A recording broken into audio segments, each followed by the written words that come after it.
27 nations send delegates to the conference, but the crucial decisions are made by the Council of Four: Wilson, Italian Premier Orlando, French Premier Clemenceau, and British Prime Minister Lloyd George. They meet behind closed doors, appearing in public only for ceremonious picture-taking. Their announcements are bland.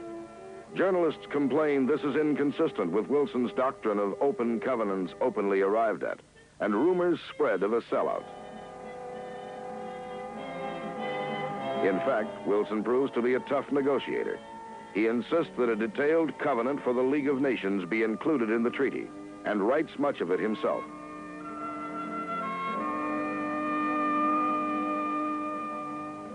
June 28, 1919. In the Great Hall of Mirrors at Versailles, the delegates assemble to sign the Treaty of Peace. Few are satisfied.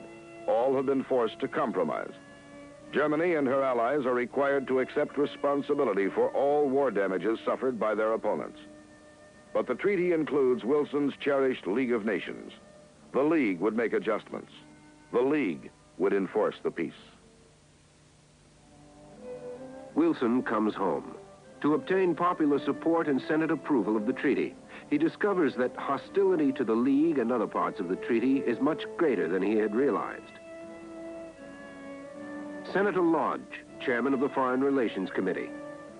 It is just as undesirable to have Europe interfere in American affairs now as Mr. Monroe thought it was in 1823.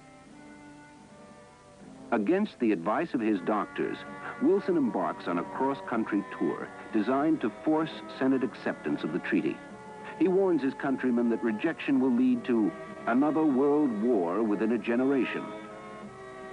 I would like to get together the boys who fought in the war, and I would stand up before them and say, "Boys, I told you that this was a war against wars, but I am obliged to come to you in mortification and shame and say, I have not been able to fulfill the promise. You are betrayed." Wilson makes 37 speeches in 22 days, traveling nearly 10,000 miles, one man pushing himself beyond the limits of human endurance to save the whole framework of the peace he fought so hard to construct. The pressure is too much. Wilson collapses and is rushed back to Washington. Soon, one side of his body is paralyzed. November 1919. The treaty is defeated in the Senate by a vote of 53 to 38.